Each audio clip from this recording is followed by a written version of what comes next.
Don't be afraid of AI. Don't say, oh, I can't do that because it sounds like a chat bot. Well, then fix it. Don't sound like a chat bot. I don't have chat bots and I don't do those on my website, but I use AI running in the background for any type of information and data you need. It's natural language. It's right there at your fingertips without having to run 15 dashboards of reports. Talk to your AI and say, give me this information, analyze. It's great for research. It's great for analyzation. It's great to give you information. And then as a human and knowing your market, then you take that information and you make revenue decisions that are spot on and that are timely. I also think that people don't understand that you can actually train AI to be your voice. I've been working on that for about 3 years now. Welcome to the Vacation Rental Show. This is your essential playbook to grow and scale your vacation rental business with advice and insights from the best in the biz. I'm your host, Linnell Gordon. Welcome to the Vacation Rental Show. I'm Linnell Gordon, your host. And for more than 2 decades, Rachele Hobbs has helped lead one of the most respected vacation rental companies on the North Carolina coast, overseeing a portfolio of hundreds of properties while she's been driving the company's growth, their modernization, and brand leadership. She's the CEO of a company. She is widely recognized for her expertise in marketing, strategic growth, and innovation. She's gotten awards from the industry. She's played a central role in guiding Hobbs Realty from its early digital presence to a fully modern operation. She's also an early adopter of AI, using innovation thoughtfully to strengthen her operations, her marketing, guest experience, while still preserving, guys, the family-centered culture that defines her company, Hobbs Realty. Rachele, welcome to the Vacation Rental Show. Thanks, Linnell. So tell me a little bit about, you have an intentional portfolio size. You keep it at a certain level, and I've watched you go a little bit over, a little bit under. And so tell me a little bit about why you chose a portfolio size of, around 200 or more, because you've been much bigger. It fit who we were. So we started with one and we grew, and then we flushed out, and then we would grow, and then we would flush out. And then somewhere around the 2000s, I had to make an intentional decision on who were we going to be. You can't be everything to everyone. You have to be who you are. So we began to build our culture here in our office and who we were and who we wanted to be and who we wanted to become. And at that point, we made a decision on what type of property and what type of homeowner fit the guests that we wanted to attract, which is families. We're all about families. We're all about our branding, our marketing. That's who we look towards. That's who we look for. And it's an exciting thing, but it's also a little nervous when you say, okay, we're going to go from 350, 400 down to 150 because that's our model. And we started that in the early 2000s. And here we are 26 years later, still following that model, following that idea and that framework of hospitality. How do you structure your departments so that they communicate very well between each other? First and foremost, we're a family company. All of my admin team are family members. So that's one way to communicate. How did you get so many family members interested in your business? That's what I'm saying. How did you do that? I started that. I have 4 adult children. I have 3 in-laws, and everybody but one of my in-laws works with us at some capacity, maybe not full-time, some part-time, some summer help, some driving linen trucks, some taking, photos, whatever we need. But yes, so my full admin team, we are all family. And then from there, we structure down in a management team. But the main thing that we did was we took basically communication classes. We took DISC assessments. We did culture classes. We learned how to communicate professionally, and we coined the term gracious professionalism. And so what we do is I'm the CEO, and then we move down to our property management administrative team. And then from there, we moved to the guest owners, first our owner relations team. Then our owner relations team coordinates with our guest relations team, which we call property care. And they spread out across each other. And then they each have someone above them. And so instead of me having to talk to 4 to 6 different managers, I talk to one. and then they all feed in to each other. Well, that must save a lot of time.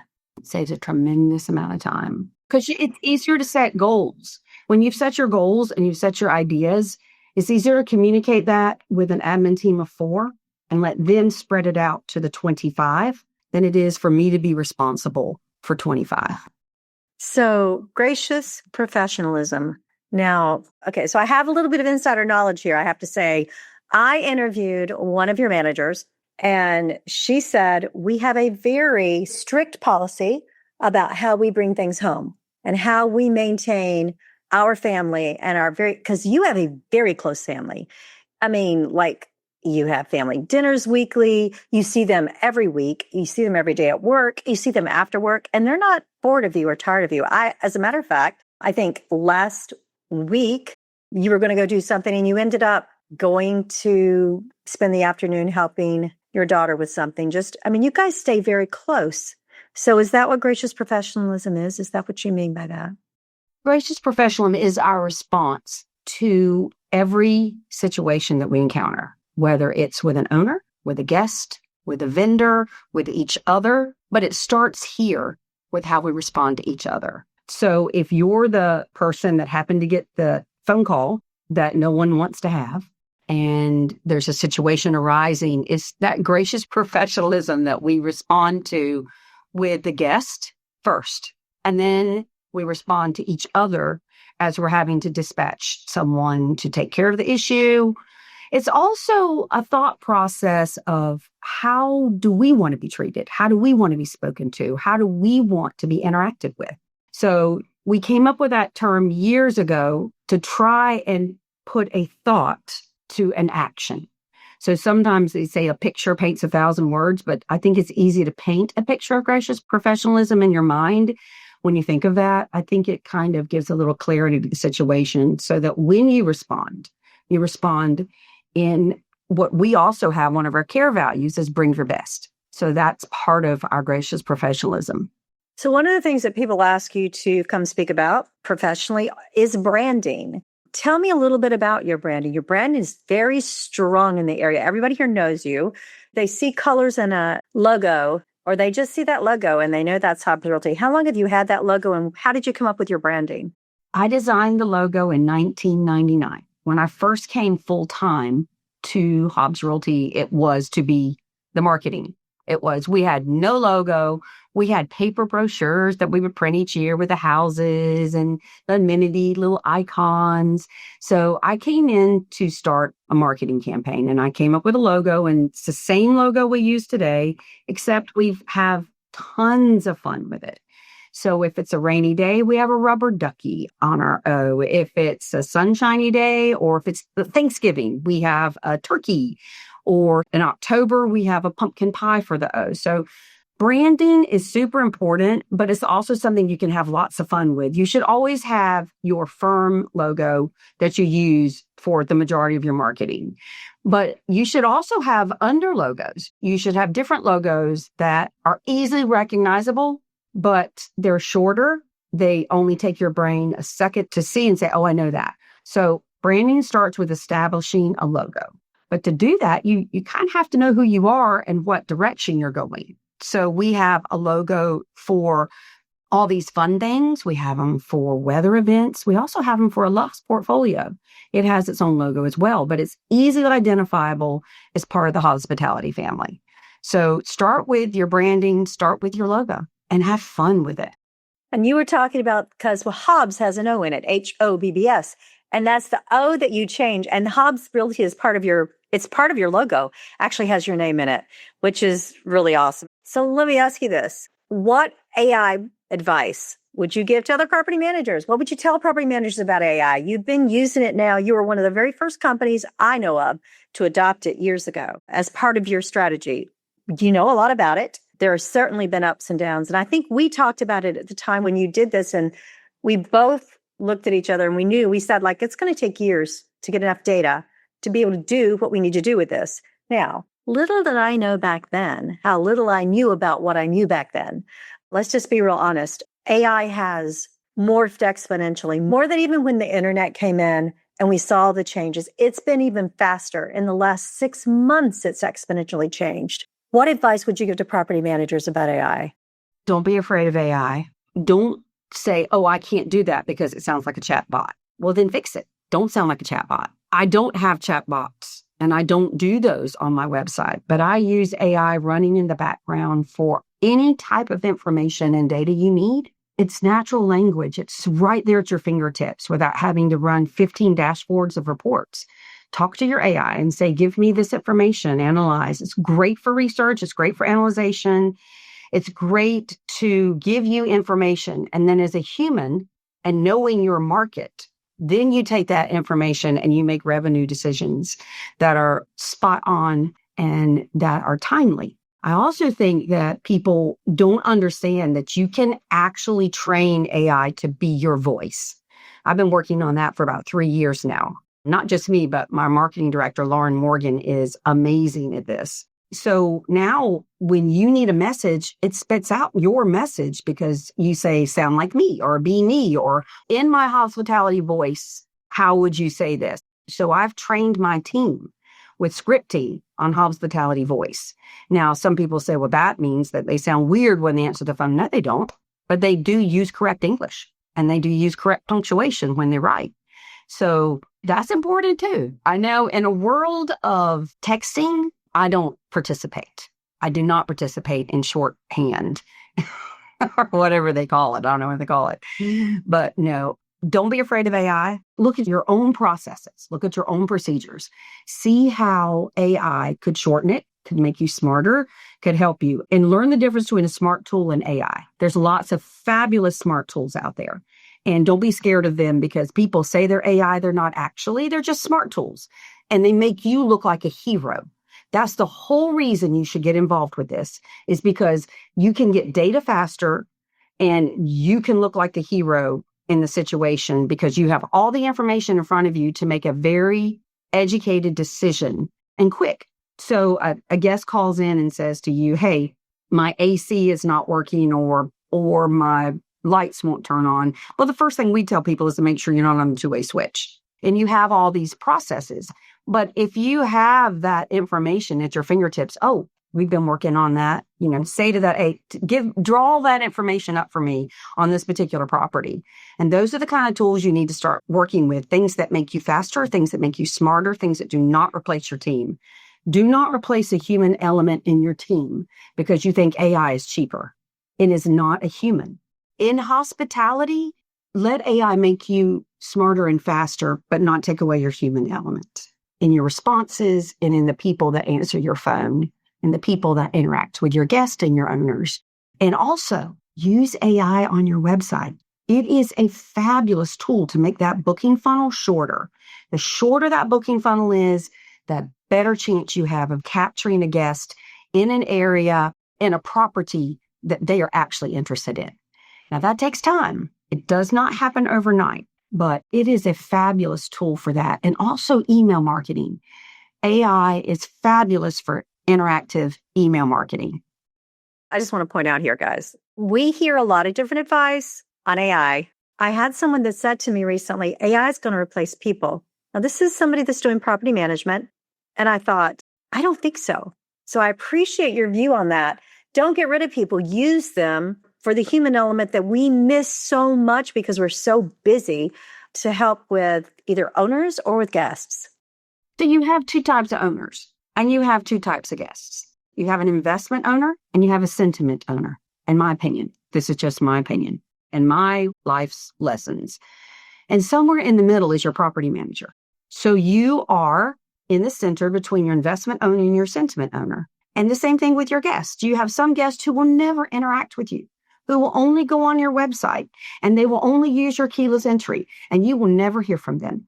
And then you have the guests that will call, ask your team 2 hours worth of questions. Hallelujah. They're interested in formulating the best vacation they can for their family. And that's how they do it. And then they'll call you when they're happy. They'll call you when they're sad. They'll leave you a review, good or bad. Those are your sentiment owners and your sentiment guests. So somewhere in between is your property manager. Let AI help you with all of that. Let them do that extra hard work that needs to be done to merge those two groups and make them both manageable. Will AI replace people? I think it's based on the culture of your company. In my area, will AI replace people? Probably not. It's going to definitely make us faster and better, but it is based on your processes. I will tell you that there is a way of the future that I see, and let me tell you what it looks like to me. It's very interesting. It's someone who doesn't do direct booking. This person that said that actually said, I don't want direct booking. They are using OTA platforms to take care of everything. They don't have to worry about trust accounting. They are being taken care of. And they are creating something that will support probably 25 to 30 properties that they can manage through most everything through AI. And if they have to have personal touch, they'll be the ones that are touching. So, I mean, yes, there will be that. And I think we could call it a co-host, I'll be real honest. Yeah, and there's room for that. I know someone in the industry who does a fabulous job at that, loves what he does, and he's just like always cut it with all these great, awesome, super fabulously interesting ideas. It works wonderfully in his market because his market is global. He's everywhere. He's not just in the US, he's other places. And he doesn't have it's not this huge portfolio he manages, but there is a place for that and a niche for that. It's just 100%. Not here on my eye. It's just not my process. I respect the process and I respect that. I think it's so interesting to see the ways that people can take this industry and the direction they can go and how successful they can be. But that fulfills him emotionally as well. So he loves the challenge of what he does in that. I love the challenge of what I do. So it's awesome to see how we all do and how we all do it. And we may not do it the same, but we are doing it well. We are. I was so impressed with this guy. I'm just telling you, he loves what he does. He does it for his own benefit because this is the life that he wants. And he has created a life around his business. And yes, it involves AI. And yes, it involves a lot of automation. And he's a techie. He comes from the tech world and that's all he wants to do. And I'm so impressed with Rachele. He is in North Carolina and I would love to introduce you. He is brilliant. I'd love to meet him because for those of us who aren't techie, we're looking to our software company. We're looking to our tech vendors and our tool makers. That's who we're looking to because we're trying to run our businesses and do things the way that we think that they work and they work for us. And we love this human interaction and we love the AI and we love it all mixed together. But we want our vendors to write these tools for us and to come up with all these awesome and help us come alongside us and make us those superheroes in our own industry. That's what I'm looking for. I love that. And I said to him, and you guys, if you listen to my podcast, you'll hear him. He is truly mind-blowing, amazing in what he's done in his own life to create this for he and his wife and his family. And I was just like, wow, that's the epitome of wrapping your lifestyle, wrapping your business around your lifestyle as opposed to the other way. And I wish him the very best of luck. I'm thrilled with what he's doing. And I know he's happy with what he's doing. So, I mean, I just think it's so different the way that people are using AI. Rachele, what is the highest compliment that a guest can pay you? That I made them feel wanted and welcome. That when they arrived at their property, they felt wanted and welcomed by my team, by the way the property was set up for them. I try and be extremely intentional with the processes and the things that we do. And I think that's the highest compliment someone could say to me. I love your Hobbs, Hobbs. I love your Hobbs mentality. I love the things that you do with that. I think it's very unique and I think it's really creative. I can tell you that I think you do that for the owners as well. I'm sure I'm not the only one you do that for. But I will tell you guys this. I think she's one of the smartest people in the world because Rachele is my sister. And she is the reason that I got into vacation rentals to start with because I was programming things for her business that she could not get from other vendors at the time. So that's how I got in the business. So I have Rachele to thank for that because it really is the kindest, most wonderful business we can get in. The Vacation Rental Show has partnered with Rental Guardian to bring the vacation rentals market custom protection products. built for the needs of the vacation rental industry. Enjoy complete protection for both your travelers and your owners via the industry's leading travel, damage, and liability protection products. Learn more about the travel tech industry's most advanced travel and damage protection platform and API at rentalguardian.com. I'm going to ask you something. The reason I mentioned you're my sister is because, I have a team. I'm not alone. And I have a marketing team, and they prepared a fun fact for you. And I was like, I've never heard this before. Now, I knew that you went somewhere for your 16th birthday. I remember, because let me just be real honest. I was not invited. I was out of the house already. She's my baby sister. So I can say that. But here's the fact, and I want you to tell me what is true and what is fiction, okay? I'm nervous. I don't know your team that well. I'm nervous. I did not prep you for this. I didn't prep you for this, for instance. Okay. 16 was a long time ago. It says Rachele once flew her dad's Cessna over the Bermuda Triangle. Okay. I remember you're going to the Bahamas. I remember that. For her 16th birthday. Yes, yeah, there you go. Well, Dad was flying. I was there co-piloting. But he told me when I turned 16, he said, if you can set the navigation and you can navigate and set the course, we can go anywhere you want to go. That is within reason that a Cessna can get to. So I always wanted to fly over the Bermuda Triangle. So that's what we did. That is hilarious. I did not know that. I knew that you flew. I didn't know that. Here's something else that I truly didn't know about you. And here we are opposites. We could be the same, because I asked Dad, I said, when I get 16, will you teach me to fly an airplane? Because, at 16, you can get your license. I was in college, though, right at that time. I went to college early. I kind of left home early and went to school. So I missed out on that. But this says that you are a self-proclaimed roller coaster fanatic who prefers the loopier the better. Is that true? I love a roller coaster. I hate roller coasters. Do you really like roller coasters? As backwards, forwards, upside down as you can get. Yes, this is the loopier the better. I'm like, that cannot be my sister. This is the person that complains about sleeping on. Okay, guys, if you go camping, I'm just going to sit and tell on you. If ever you guys that love to go camping like me, okay, and the mattresses, the little tiny ones you put on the bottom. Yoga mat. Thank yoga mat. Thank yoga mat. I took Rachele to the Grand Canyon to a place called Toro Weep. If you have never been in your lifetime, it's worth the trip. But I took her on it was called Dreamland Safari for one of my birthdays. I said, you're going with me. We're taking kiddos and we are going. So she and I went with two 11-year-olds at the time, boys. And this is our grandsons. This is so funny. If you camp, this is a special mattress. It's incredibly expensive. It has all this. You can't see it, but she's holding her finger up like a teeny tiny bit of. She's holding her fingers yoga together. Mat. It was yoga mat thin. It was yoga mat thin. That's true, but it was a special, incredibly expensive material that goes at the bottom. And she had down comforters, and she didn't have to set up the campground. They cooked steak for us. They did. They stewed squash for us. Very Southern. I thought that was really, was really interesting. It was very, very good. Awesome. But it was awesome. Yes. But this woman that complains about these little yoga mats goes on roller coasters upside down. Okay. One of the things I do in my show, in my podcast, is I ask people to give me their favorite owner story or their favorite guest story. You have my favorite so far. My second favorite is the Loch Ness Monster story. I had a really good one the other day too. But tell me your favorite owner or guest story.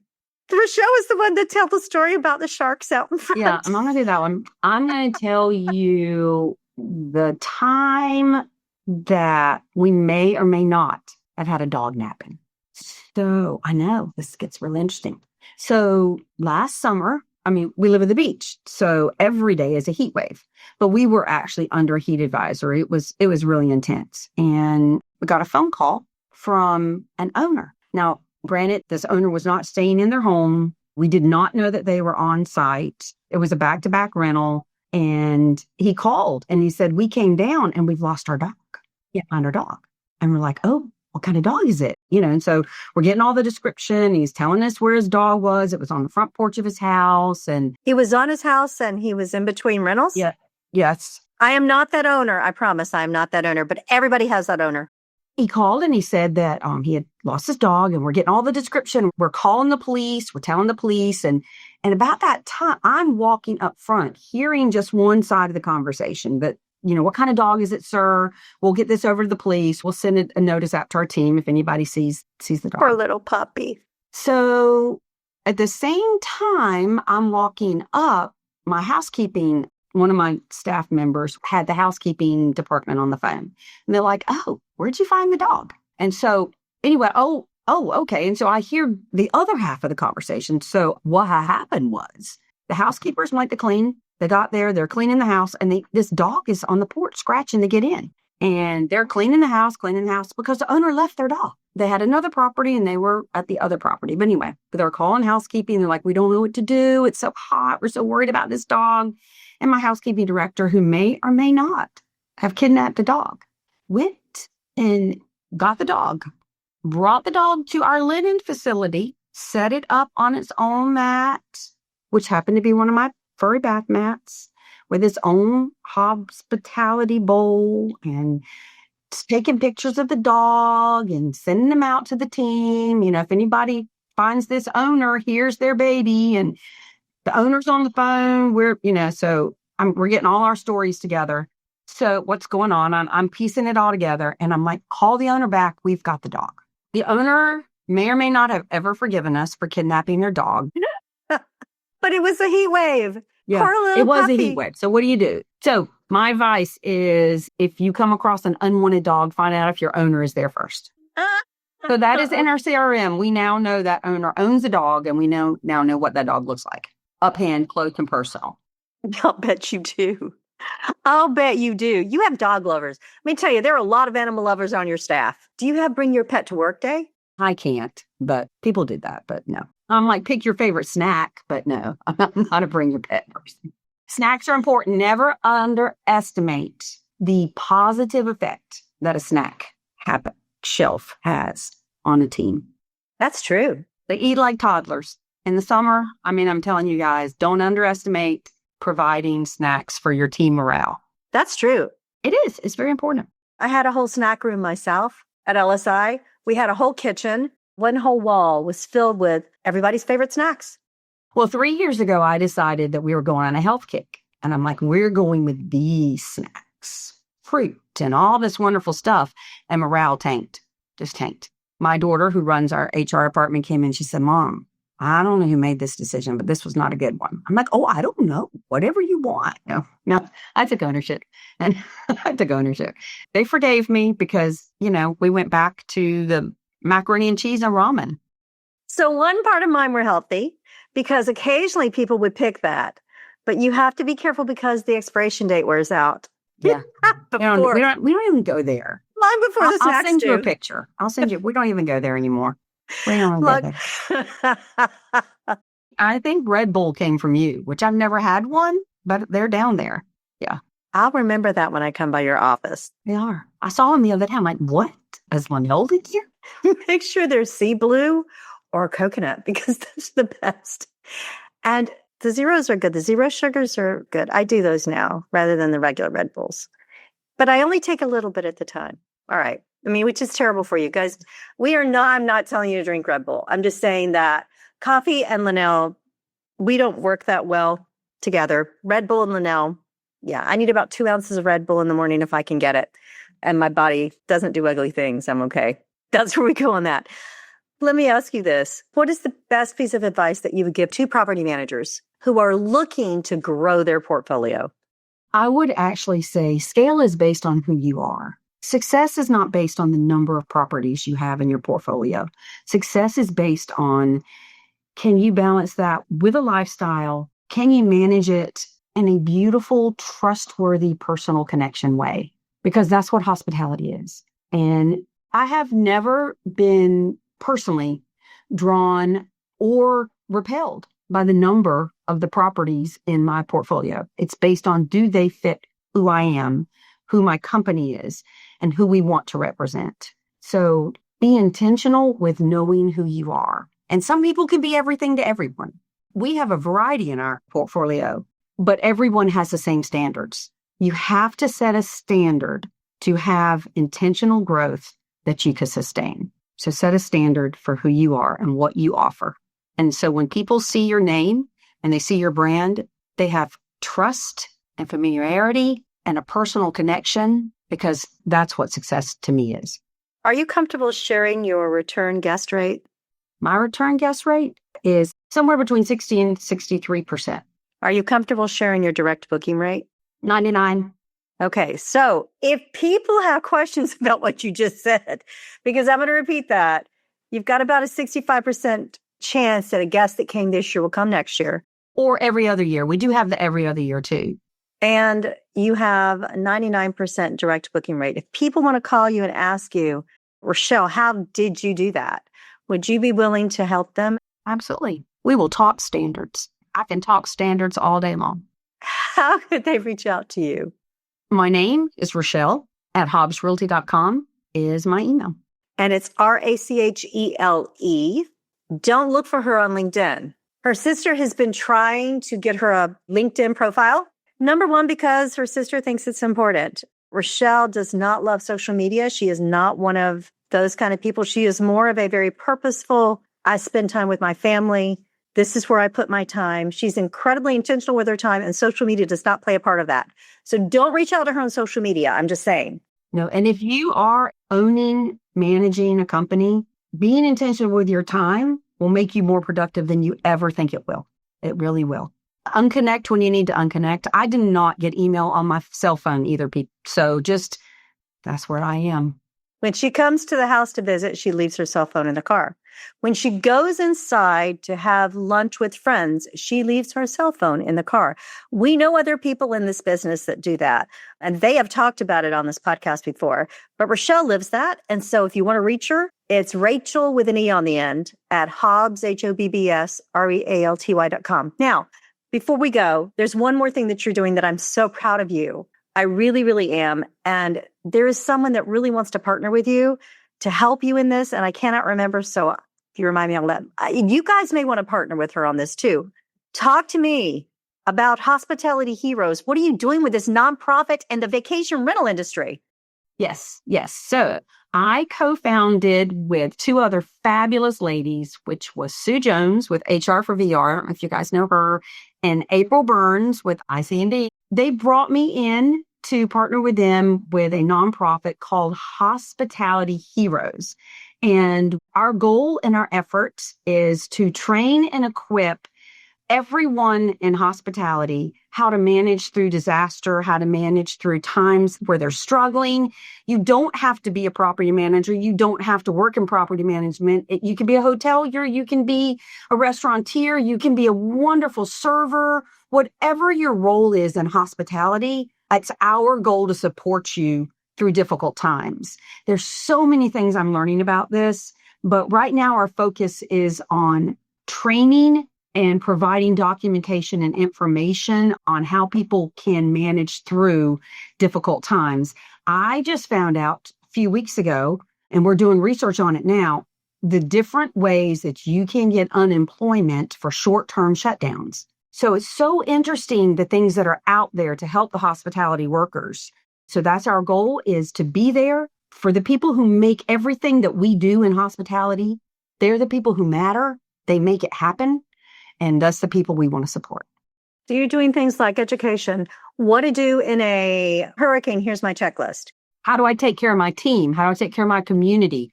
Not just how do I, make sure that my homes are locked down and my doors are locked and my furniture secure, but who's going to take care of the housekeepers that are coming back to clean those houses, and how are they going to get them over the bridge when they're in a flood zone?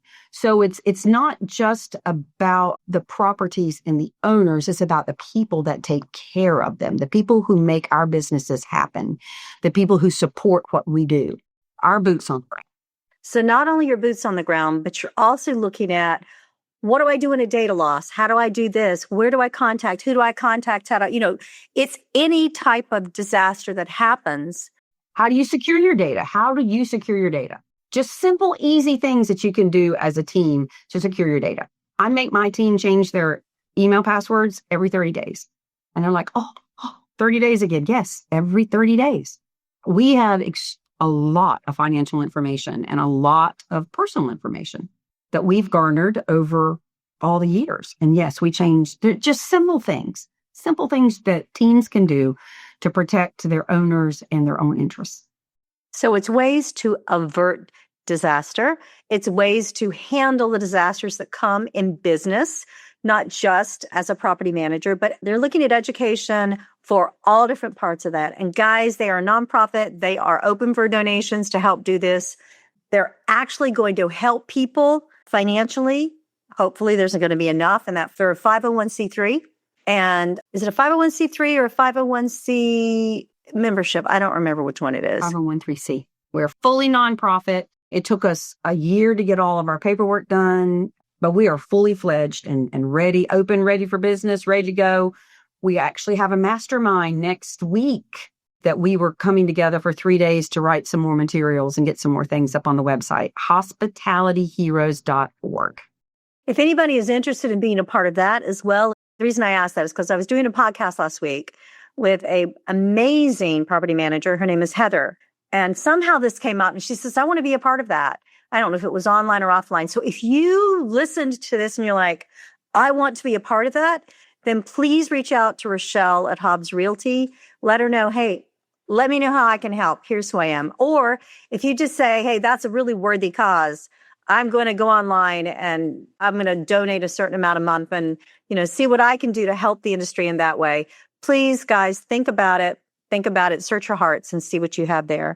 Or if you have a story to tell or you have information to share, let us know. We're happy to get that out there, because if you've been through something and you're successful on this side and you want to share it with others, there is a whole world wide out there waiting to hear, waiting to learn from what you've experienced. I think there are two of my favorite stories for people that have overcome both of them. One of them is John Keevan, and he and his team really overcame what happened in Hawaii. Yeah. And now the flooding. I know I haven't reached out to him this week. I had thought about him yesterday, and I thought he's probably in the midst of doing that. I probably should leave him alone, until they finish. My other favorite story for what you're saying is also a disaster, complete disaster. And it's just as happy a story. And they got out of property management and they decided, I want to do something different.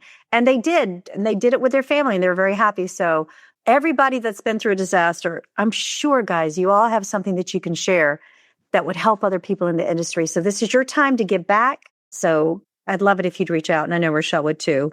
Is there anything else you want to share before we go, Shay? Nothing but love what you do and do what you love and do it with people that you enjoy. That's great advice. This episode of the Vacation Rental Show is brought to you by Rental Guardian. To find out more about how Rental Guardian can help grow your vacation rental business, visit rentalguardian.com. Make sure to search for the Vacation Rental Show in Apple Podcasts, Spotify, and YouTube, or anywhere else podcasts are found. And hit subscribe so you never miss an episode. On behalf of the team at Inhabit, thanks for listening.